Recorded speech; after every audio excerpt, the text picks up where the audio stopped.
Yeah, so I like to use the term problem consciousness, right? Okay. And until we know we have a problem, we can't start the problem solving process. Um, so another exercise that I like to do in classes, I say, hey, we're going to talk about problem solving. So does anybody here have a problem in your department, your organization that you would like to share with us? Welcome to the Your Seat at the Table podcast with your hosts, Idea Monkey Mike Maddock and ringleader John Tobin. We're two founders, a serial entrepreneur and a billion-dollar operator, who talk to leaders about how, when, and why they made their most pivotal decisions in life. Join us as we share wisdom, mistakes, and a few laughs learning from the brightest minds in business today. All right, welcome to Your Seat at the Table. We have Brent Tadsen, and Brent, it's great to meet you. Thank you for joining Mike and I. And you have quite an interesting background, centered, starting with GE, and maybe just tell us your origin story a little bit. Where'd you grow up? And then I know you went to Notre Dame, which I'm a huge Notre Dame fan. Go I don't know Irish. if Mike is a fan, but his dad went there, so he had to be a fan. And he woke Thunder up from the sky. every he woke up every Saturday to the Notre Dame fight song. So maybe just share with us a little bit, like, how did you get started and what made you go to Notre Dame? I'm going to give you the quick answer on why Notre Dame, because my mom was a Notre Dame fan. There you go. All right. Like my family was not a big sports family. I sometimes refer to myself as a sports idiot, except for Notre Dame football. And I remember as a young kid being in her room and seeing, like, this was when they had helicopters way before drones, right? Getting the shot of the Golden Dome. And my mom says, that's where I want you to go to school someday. I was like, okay, mom. And, as I got into my senior year, I wanted to do mechanical engineering. And I was your stereotypical 18-year-old boy who had no understanding of the world around me, because in my mind, every single school had a mechanical engineering program. Like that was college. Everybody had it. Yeah. So I said, yeah, mom, I think I'll be looking at Notre Dame. And she was like, that's the right answer, son. So that's how I ended up going there. The ROTC story is even better. One of our neighbors did Air Force ROTC, and my mom heard about the ROTC scholarships. And Notre Dame was a relatively pricey school. And she was like, son, you can go to Notre Dame. They will pay 80% of your tuition. And then if you don't want to continue with ROTC, there's no catch. You just tell them no thanks and you leave. So Yeah, I that's get to how it the end of works. my yeah, at that time that's how it worked. You had Oh, one it year to did? I thought decide. that's how my dad went up in Vietnam. No, that was the draft, Mike. That was the No, draft. he went to Notre Dame ROTC and But then he wound was up in. ROTC at Notre Dame, actually. There's a total parallel there. Yeah. Did you They grow up in Chicago? I see you live in Illinois now. We're both from Chicago as well. Yeah, so I'm up in Barrington right now, but I grew up in Minnesota. Oh, My okay. dad Got was it. actually a high school art teacher and the downhill ski team coach. Oh, wow. Yeah. That's awesome. Okay, so you graduated from Notre Dame. Did you go to the Army then, or what happened? I And then how did, maybe if you want to quickly pivot to how you got the GE, that would be Yeah, cool absolutely. too. So I went and I did my 4 years as a combat engineer, got out as a baby captain. And as I was transitioning out of the military, I had interviewed with a small consulting firm out of Kansas City. And then I got this call and I was like ready to take the offer, thought it was going to be great. And I got a call from one of these junior military officer recruiters. And I'm not sure if you're familiar with them, but these guys are kind of like vultures, um, headhunting organizations. And they called me and said, Brent, we really want you to go up and talk with GE Appliances. And I was like, I can't, I've already got a job. This is, I think I'm good. They're like, no, you really got to go check it out. And I was like, all right, I'm a roadie, retired on active duty, with my 30 days left. And I went up, or before I went up there, I got Jack Welch's book, The GE Way. And I Mhm. started reading through it, and I started learning about the Six Sigma stuff and the process improvement and about GE. And I started getting excited. So I show up in Louisville, Kentucky to interview for a supplier quality engineer role. And I sit down with the interviewer and I tell him, yeah, I'd really like a black belt role. And this is again, now I'm not 18-year-old boy Brent, but now I'm 22-year-old boy Brent who knows nothing about business. And I show up at the job interview and ask for a different job. They were like, hold your horses, do this role. So um, I did that role at GE, new product introduction on dishwashers, working with suppliers, working with Hmm. with engineers. Um, it to this day, it is was a fantastic experience. And my favorite party trick is I show up at people's homes during parties and I open up their dishwasher and I point out that their mid spray arm isn't on right, and I fix that, and then I show them that their filter is removable and that you can clean this thing. And I'm telling you, 9 out of 10 parties that Brent Tadsen goes to, afterwards, the next day, I get a phone call. Oh my God, our dishes are so clean. I cannot believe what you did for us. He's the dishwasher guy. Did you get it when you were at GE? Did they move you? GE's kind of famous for moving you from sales to marketing to operations. Did you have all those different positions? Like, did So you get I trained moved a across number them? of, so I got moved across GE businesses, less Mhm. so functions. Got And, it. one of the things that I always tell folks who are asking me for career advice is don't change companies and functions at the same time. Mm. Mm. Right? If, Mm. if, you- if you're an accountant and you're going to go to a different company, go take an accounting role there because you have to learn the new organization, how their industry, how they work.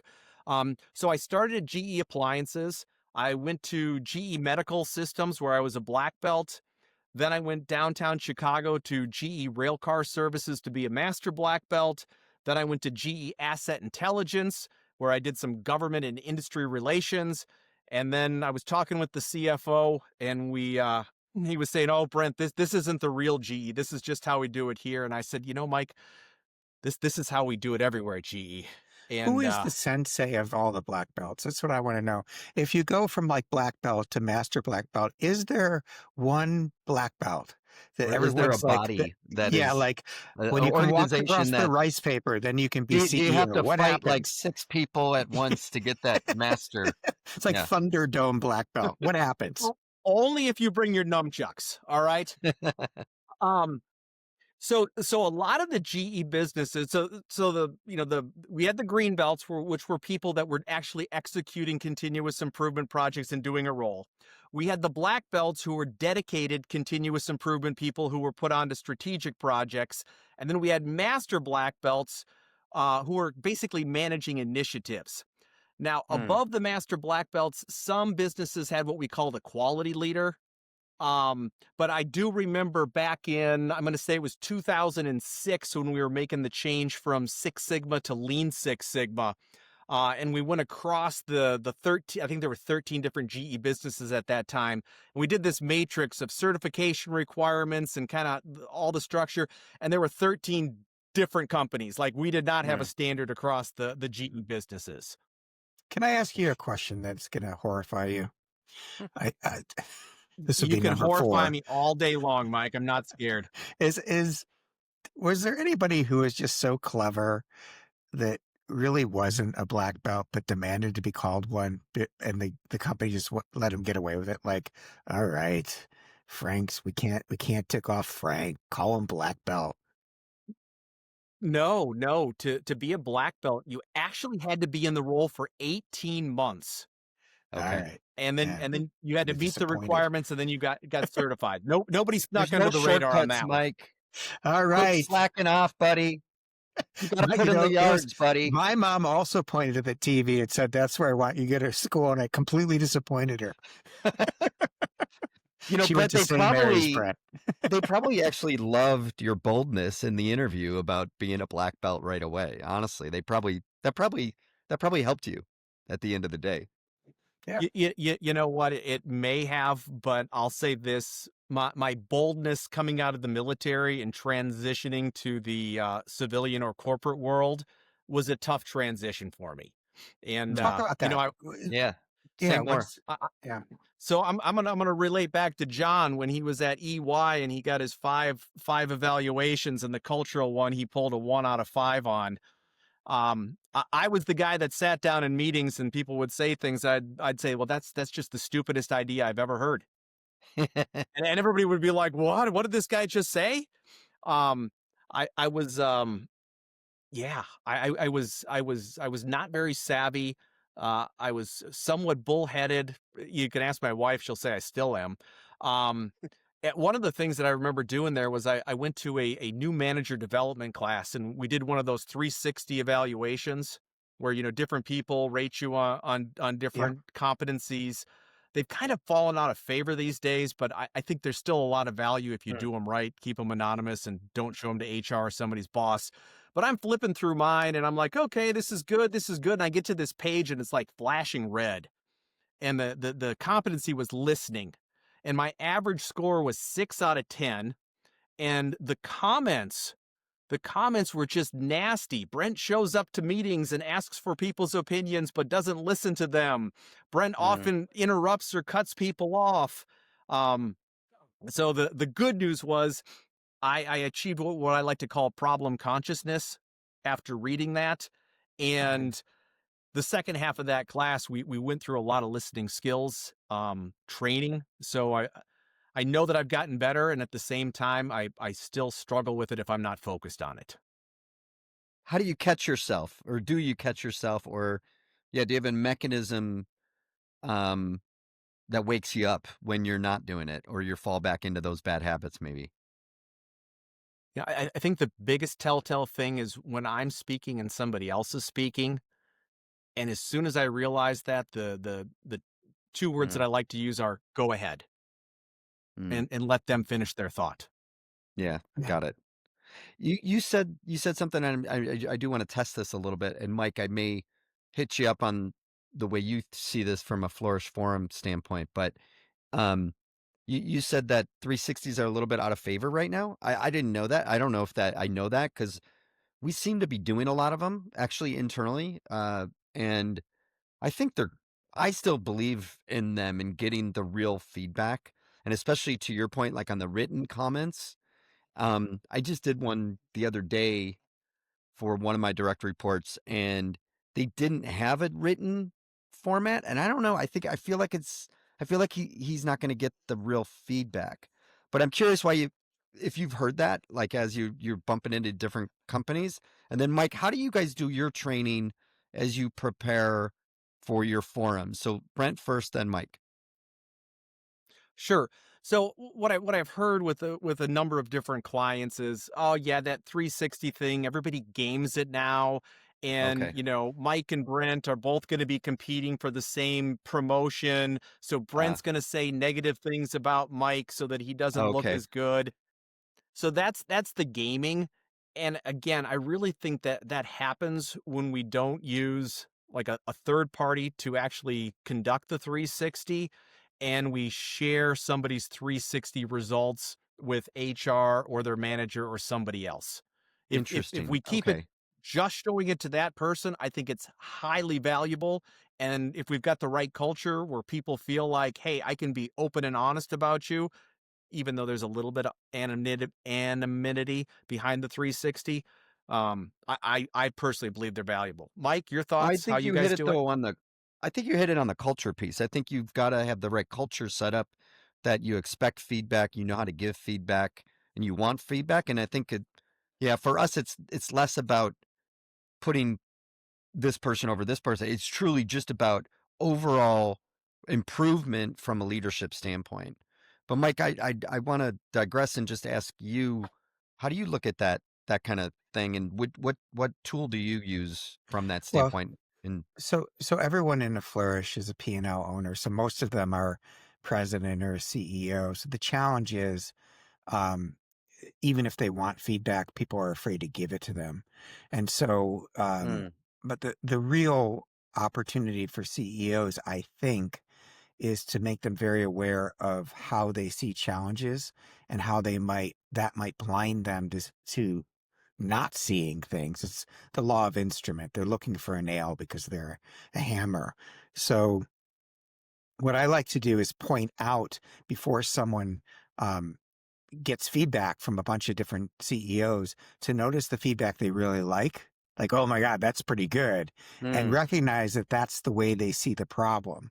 But then really notice how other people see the problem differently than they do. And it's the question they're asking about the problem, not the advice they're giving it. So you will ask different questions about an issue if you see it differently. And that's where the aha moment is. So it's like, yeah, you could fix this problem, but wouldn't it be better if you focused on the thing that you're really, really good at and then mm. have someone else help you with something that they love doing?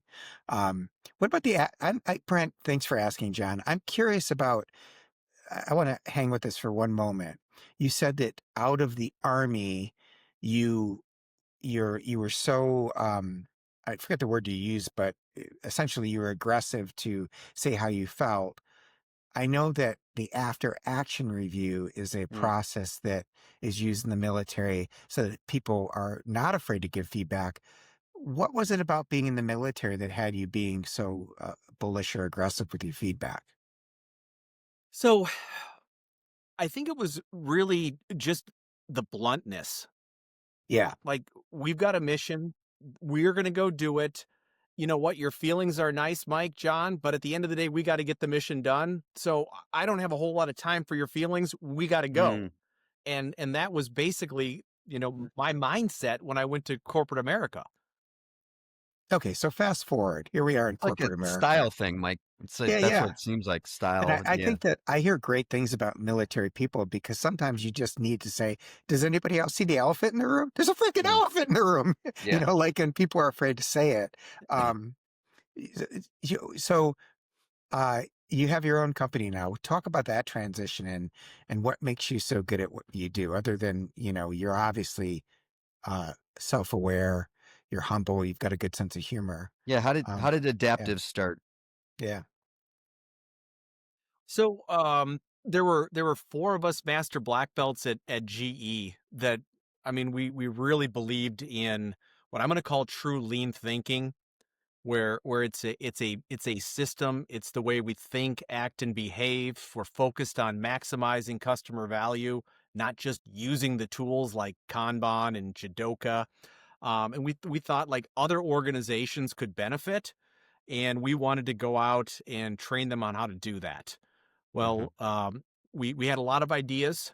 We had two guys whose wives said, "Nope, you're not going to do it," and I was the guy that said, "Hey, I'll be the point man." And when I jumped, my wife wasn't working outside the house, and we had a 6-month-old baby. Hmm. Yeah. No pressure. Wow. No pressure at all. No Now, pressure. Yeah. now to be fair, I had a trigger point, which is another military term where we're going to wait until certain conditions happen and then we're going to take our pre-described action.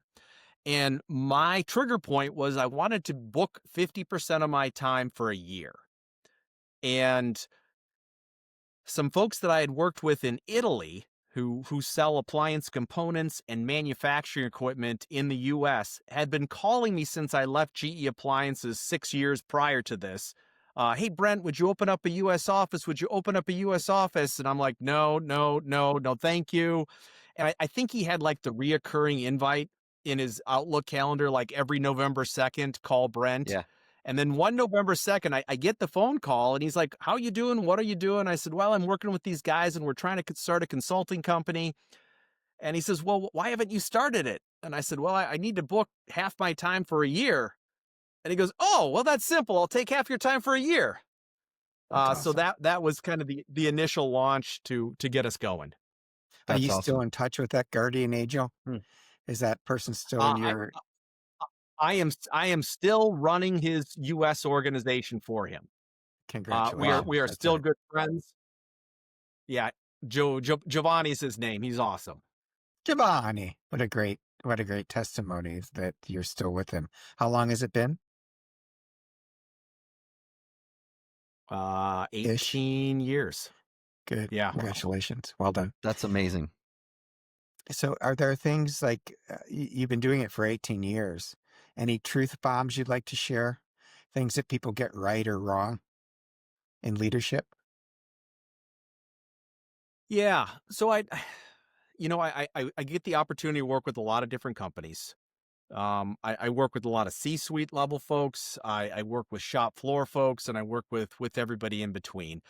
And I would say that there are some common areas where we all as leaders can improve. Um, I would say the first one is making sure that we set really clear expectations with our teams. Number two is making sure that we create the right culture, and that Hold on, includes hold on. a culture. I want to. I sorry to interrupt you, and I would say go on, but because you gave me that great coaching, but I think I just want to stop on setting really clear expectations, because my experience has been that the most brilliant coaching advice always sounds really obvious because it is. And so let's just stop there. Like setting, like, what is the outcome we want? What is like, I just heard, my wife said, that she had a coach tell her, wake up in the morning or at the end of every day and ask yourself the question, did my activities today get me closer or farther away from what I'm trying to make happen? Like being Mm. really clear on the expectations for yourself. That's where it starts. And then for the team. So say a little bit more about that, Brad. They don't set clear expectations. What does that look like? Well, how about this? I'm going to share an exercise that I do when I'm doing training classes. Great. So usually when I'm doing training, I have the group in a horseshoe formation. I'm at the center of the horseshoe. And then what I'll do is I will take my wiffle ball that's always in my laptop case. I mean, this thing Of has been course. around the globe with me, right? And I'll throw it to somebody in the room, and they catch it. And then I just sit down and I don't say anything. And I wait and I look around a little bit. And then the room kind of mumbles a little bit. And maybe the person will throw it to somebody else. Maybe they'll play with it. And then after maybe a minute, minute and a half, somebody finally is like, well, Brent, what are we supposed to do? And I say, well, pass it to somebody in the room that hasn't already had it. And then eventually they start passing it around the room. And when the last person gets it, I hold up my cell phone and I say, it took all of you 4 minutes to complete this simple exercise. I have been doing this for 18 years, and this is the worst group I have ever seen. You all need to be ashamed of yourselves. And then I call timeout and I say, how's everybody feeling right now? And they say, I'm ashamed. I'm angry. I'm frustrated. And I said, well, why is that? And they said, well, you just berated us. And I said, well, wait a minute. I had something that I wanted you to do, and I didn't provide any instructions on how to do it. But when I didn't get the result that I wanted, I got mad. And everyone goes, yeah, that's kind of what happened. And then I said, so what you're telling me is if I were to provide clear expectations for this exercise, do you all think you could do better? And everybody says, yeah. So I explain the rules. And I say, let's do it again. And I throw the ball to the same person, and they always get it in about 1 minute or less. Mhm. And then I say, okay, so what just happened here was you all formed a committee and you put together a project charter and you had a weekly meeting to track progress on how we're going to get this ball around the room faster. And maybe you brought in some Six Sigma green belts or black belts to help you. And they're all like, no, Brent, we didn't have to do any of that. And I said, so wait a second. What you're telling me is that by simply clarifying expectations, you were able to go from 4 minutes to 1 minute. And everybody goes, yeah, that's all we needed. And I think that exercise really shows, like in business, if we're not setting clear expectations, we're not likely to get the results that we want. We're likely to have a frustrated team. Yeah. Excellent. Thank you. Okay. I Good one. have, of Go back course. to your I'm second resisting the one. play with I'm resisting the I'm not. I'm not gonna resist. I am resisting. Okay, let's go to number two. I have a t-shirt you can give away at the Did you end of want me that to exercise. FedEx you a ball, Mike? No. What's the second thing that you've noticed? Now I gotta know what is in Mike's head. All right, It's Mike, tell us. Otherwise, everyone's gonna die. You got to give like Bernie the award for being the best at playing with your balls. No, we got to okay. cut that out, John. We're not cutting it out. Let's go. All right. W- I'm sorry. I should have cut you off. My You should bad. have seen that coming. All Yeah, right, my number bad. two. All right. Number two. So Brent, number two, something about culture. Yeah, so I think it's really important for organizations to have the right culture. And one of the big things that I see on culture is having a culture of problem solving and problem consciousness. And when you really think about a business, what we're doing is we're solving problems. We're solving a problem for a customer, and then we're solving a problem for the business on how we're going to market it to the customer, and then we're solving a problem on how we're going to sell it to the customer, and we're solving a problem on how we're going to produce it and how we're going to account for it. Business is problem solving. And I, I'm I'm gonna quiz you guys here just to make sure everybody's awake late in the day here. I know Mike is because he's cracking his jokes. What is the first step in problem solving? Identifying the problem. Yeah, Yes. defining and identifying. Yeah. Yeah. So I like to use the term problem consciousness, right? Okay. And until we know we have a problem, we can't start the problem solving process. Um, so another exercise that I like to do in classes, I say, hey, we're going to talk about problem solving. So does anybody here have a problem in your department, your organization that you would like to share with us? And inevitably somebody raises their hand and they start explaining what their problem is and what things they've tried. And then I jump in and I say, you know what, Mike? I'm paying you to solve problems. So I don't need you coming up here and telling me about all these things that don't work. You need to go fix it, or you can get 3 words from me, indeed.com. I'm getting And like a then I Chris stop. Farley vibe now. I This know is like, it's motivational speaker. I know, like in a van down by the river. That's right. That's right.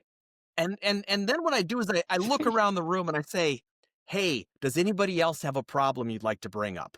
Yeah, and then everyone jumps right up and says, "Absolutely." And they're like, no way I'm going to bring up a problem. I just saw what happened to Mike when he brought up a problem. And I think this is one of the big cultural issues that we have is that we don't create an environment where people feel comfortable bringing up problems. And if we're not bringing up problems, we're not doing the first step in problem solving, and our business is not going to be as successful as we could if we didn't have a culture where people are not only allowed to bring up problems, but encouraged to bring up problems, Yeah. recognized for bringing up problems. I think there's a corollary thing there with problems. And it's if you're pointing out a problem that probably mainly resides in one person's domain, and then they don't like just listen or accept it and maybe even ask for help, but they quickly defend or quickly point out a different problem that's not in their organization. The deflection piece is another kind of bad cultural component that I've seen happen a lot. John, that is huge. Like if we're getting feedback, we need a culture that says this is a gift. Like, Yeah. thank you for pointing this out to me. Let me talk with my team to better understand it. Let me talk with your team to better understand how what we're doing is affecting you. And Yeah. and that is a collaborative culture versus a culture of finger pointing. So that's another component from a leader standpoint of something that you see perhaps not set in the right way. Were there other anything else that come to mind? Because that's how Mike's question kind of started. Where based on all Like the different leaders you're working with, are there commonality? There common things that you're helping solve or helping put in place? Well, when we get into the clear expectations, um, one of the things that I spend a lot of time on is talking about business strategy, defining goals and cascading those goals, and making sure that we're providing feedback on those goals. And a lot of the times what I see is either the top leadership hasn't defined the goals, or they haven't effectively communicated the goals. And I'm Mm, very clear when I say the word effectively communicated, because I'll talk to any C-suite and they'll be like, "Oh, we've talked about this 3 times at a town hall meeting. Everybody should know it." And in reality, not everybody understands it. Um, so there's a lot of different tools to use to cascade goals, lots of different templates. Um, but I think it's so important for the leadership team to get aligned around the leadership team on what those goals are, and effectively communicate them. And here's a great uh, funny story. So I was working with a C-suite a number of years ago, and we were doing like an operations review. And I have got the sales leader yelling at the operations leader, and I've got the operations leader saying it's the engineering leader's fault, and the engineering leader saying it's the marketing leader's fault. And I said, "Okay, stop, everybody. Let's just hold on one second." I said, "Are we really aligned on what our top priorities are?" And everyone's like, "Oh yeah, Brent, yeah, we got it." And I said, "Okay." So I reach into my laptop case, my it's my like security blanket. I don't leave home without it. And I always have a ball in there, and I always have blank note cards. And And now I pass out t-shirts and awards. absolutely, absolutely.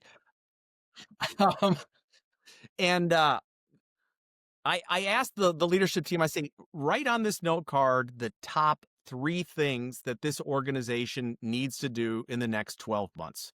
And I want you to be specific, all right? You don't just get to say, 'We're going to grow revenue, cut cost.' Like, tell me, 'We're going to grow revenue by $50 million in product line A.'" So I pass out the note cards, I bring them all back in. Now, there were 7 people in the meeting. Everybody was asked to give 3 ideas. Ideally, how many unique ideas should I have collected? Mike, this is the math part of tonight. 3. Everybody should be 3. completely aligned. Yeah.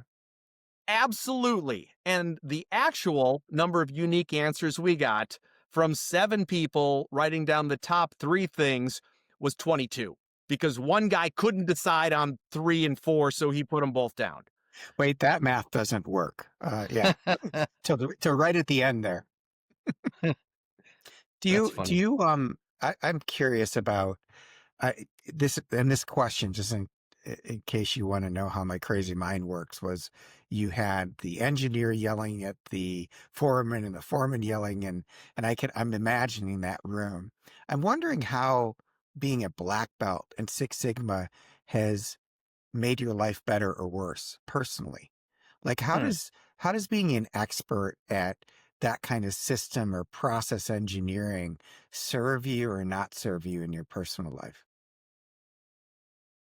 So, personal life or work life? Personal. I mean, Because I'm personal life, curious about you don't. Yeah, go go ahead. ahead. You go ahead. No, you go No, ahead. please. No, Well, go ahead. well, like, do you constantly go around like, "Oh my god, that's so inefficient," or like, "This is just so annoying, I can't believe it," and are you constantly frustrated? I think is probably the maybe the question. Or the people like um, sometimes I have to put my battle axe, leave it at work because that expertise doesn't serve me. It's a sincere question. I'm wondering if it's made your life better or worse personally, and how. All right. So, I will say this. I absolutely love everything about continuous improvement. It resonates with me. It makes my work not work.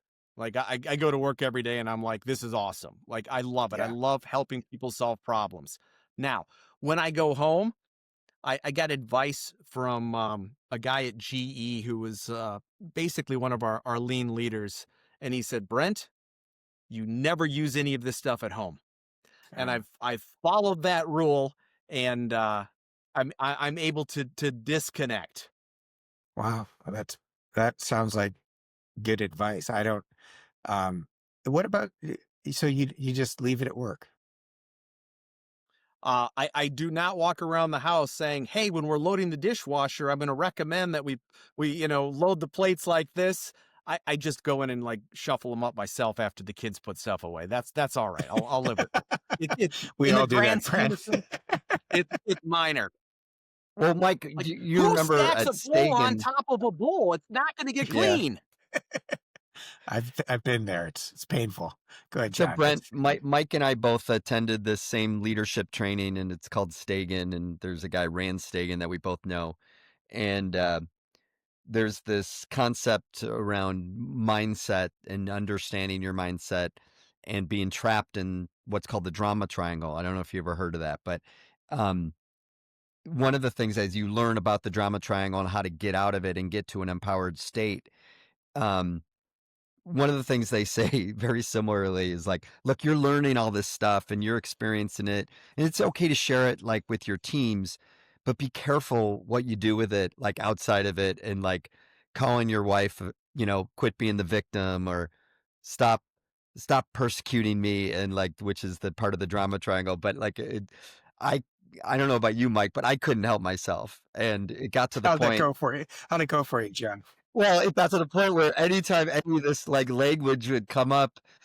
either like by me or by people we work with, Ellen would like inevitably have a glass of wine in her hand. She's like, drink, She just made like it it into a became a drinking game. drinking game around the drama triangle because we just talked about it so much and it seeped so much into our daily life. Like you couldn't even help it. And so I think it's a good question, Mike, in terms of continuous improvement and just how that maybe seeps into your life, but perhaps you demonstrate it in a different way, not using language, but using action. And if people happen to follow you, then great.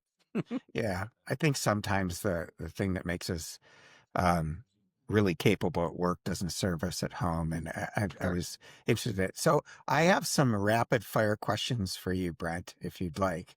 And I think it's too early to do a rapid fire, Mike. all I want right, to get okay, there. you want But more? I Go have ahead, one go, other question, just getting to the seat at the table piece. go, yeah, And yeah, I'm curious. I mean, well, in terms of making decisions, because that's one of the things that we try to get from the different leaders that we're talking to. Was there a big decision that you had to make, and what was the way that you approached that decision? How did you come to that? Who did you surround yourself by or ask, or what did you get within yourself that got you to the right answer? I don't know if you have a key thing or maybe even a key thing you worked with your client. Could have been, again, maybe how did you get to that trigger point to start advantage, but or adaptive? But maybe can you share maybe one quarter sort of big decision that you made? Yeah, so I think I already stole your thunder on that one, John, because I'd say the big decision was making the jump to start adaptive when my Okay. wife wasn't working outside the home. The kid was 6 months old, and I said, you know what, we're doing it. We've waited long enough.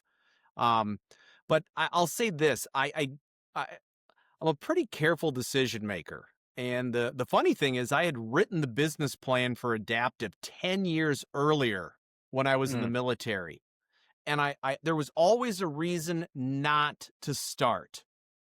sure. And after 10 years of not starting, finally everything aligned.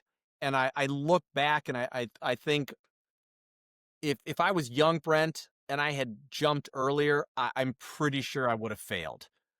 Mm, So why is that? the I didn't know what I didn't know.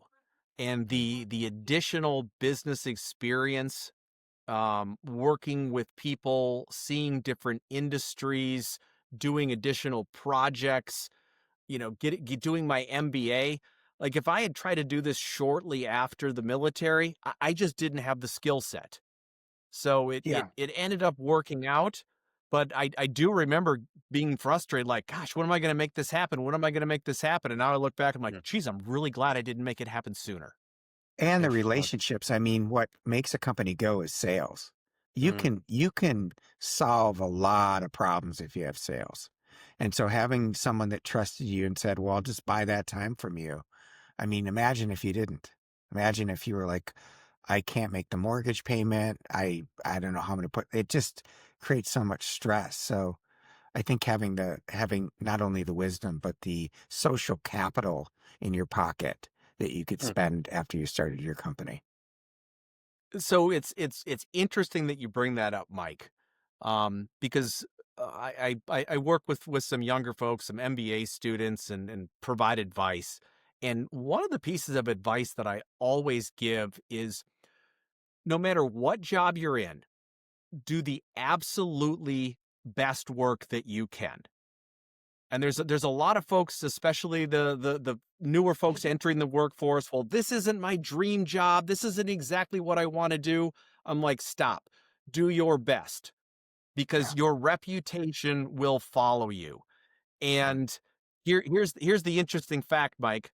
I just maybe 6 months ago look back at our revenue history, and 95% of the work that we have done is from referrals. And mm, 90% of those referrals started with somebody that I worked with at GE. Yeah. mm, That's the way it goes. I mean, yeah, what I say to people is related. um, when people are later in life and they're like, "Oh my gosh, I lost my job. What if I fail? What if I fail?" What I remind them that no one can take the knowledge, the connections, the wisdom that they've earned. Like they're not 22 anymore. So that little kid inside you that's saying, "What if I fail?" That was, 30 years ago. You have all of this equity that you can spend in terms of all the good work you've done, all the great relationships. And I think people um, get trapped in this feeling that they have as a young person that failure is you can't overcome it. mm. And I think it's a false premise. I think I So, but had that. yeah, I yeah, definitely had that, Mike. I definitely held me back of failing and not succeeding and like not even making a move. Like even I stayed at the Board of Trade Clearing Corporation in what was like the movie Office Space, where yeah. I was in a cubicle coding COBOL, Stapler. Yeah, literally that's my space stapler. literally producing something called like the RPS reports. Swear to God, and You can't make this stuff and up. I- and I wouldn't leave there until your sister Ellen, my wife, just kept saying, "John, you are miserable. What are you doing? Go move, go." And I couldn't get out of my own way to do it, and I finally did. But I do think that a lot of that fear, a little bit, or worry that you're going to fail, holds you back a bit. Listen, John, she grew up watching me fail continuously and saw that I survived it. So it was great that she's like, he couldn't even get into Notre Dame. Are you kidding me? Okay, last question before the quick fire. So if I looked at the LinkedIn Adaptive site, it says you have 2 to 10 employees. So that's how they categorize you. So still small business, and with it all, basically most of it being referral based, low SG&A. You guys run lean. Do you like that? Do you like running? And it seems like you like doing the practitioner piece of it too. Um, and so just curious, like, do you look at that and be like, yeah, this is it. This is the business I want. And or do you think of, you know what, maybe we should double, or maybe we should get bigger, or maybe we should go in a different direction. Now that would take you to different places, but I'm curious if you and your partners or teammates maybe ever discuss that in terms of expanding, or do you kind of like it lean and structured the way you have it? Yeah, I get this question a lot. I get it from the guy that works across the hallway from me. He's like, "Wow, I hear what you're doing, and why aren't you guys growing? You could be like a $1 billion company." And I said, I when we started doing this, I did it as a conduit to do what I love, and I'll bring people on board that want to do it, that are passionate about it, but the goal is not to be the next slalom consulting. Mm, more power to you, John. Like, you went out, you made it happen. That is awesome. But for me, the goal is to do what I love doing, and I don't need to make it bigger than it is. So to yeah. answer your question, you know what, we might go up or down a person or two here or there. Um, as far as like retooling, as far as going in a different direction, we've spent a lot of time in the last 8 months working on artificial intelligence and how we can help organizations with that. Yep. So I think that's kind of the next exciting frontier for us, but I don't see us getting huge.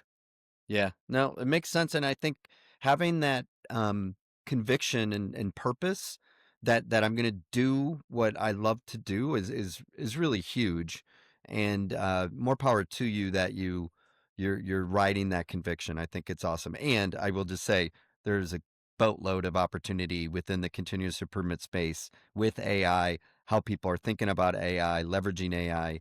There's a massive, massive opportunity there. So that's great that you're jumping on that, honestly.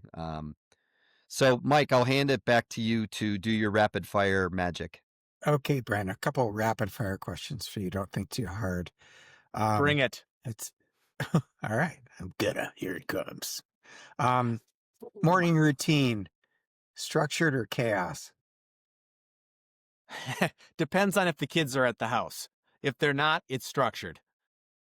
Okay. How old are your Um, kids? If real quick. So, son is a freshman in college, daughter is a freshman in high school. It's gotten a lot better since the boy went to college because he was the kid who, at 8:55, I'm still shaking in his bed, and he's supposed to be at school, which is 20 minutes away, at 8:15. But that puts some context to the structure or not. So yeah, that's good. book you wish you had read earlier in life. Mm. Ooh. Um, since I'm not overthinking it, Jeffrey Liker wrote a book, The Toyota Way, and Hmm. I think he did a really good job describing lean as a system versus the earlier books that were all about the tools. And I wish I would have read that book sooner because I think I would have come up to speed a lot faster. Nice. Did you like Um, the army? Would you go back? Would you tell your young self to go do the army thing? I would. The the things, I mean, it's the only job where you're 22 years old and you show up and they say, all right, you're responsible for these 28 people, Mm. okay, if it's right? not the army, what's the second best branch of the military? Oh, Army's not first. The chair force is first because those guys are Chair sitting Force. around in the air conditioning while we're out there laying in the mud. So Man, yeah, if I had it's it to do every over, I branch. definitely would have looked at the chair force. One of my favorite things is how different service branches like just bust on each other. They do. Um, what is the most underrated leadership skill? Hmm. Listening, Excuse me? listening. I I knew got right it. away. I knew Can I right put a away sign up that's for you? Mike. I knew right away. Your favorite tech tool right now. Favorite, did you hear that, Brent? Favorite tech tool right Favorite now? tech tool? Yeah. I'm gonna go with yeah, I'm gonna go with Copilot.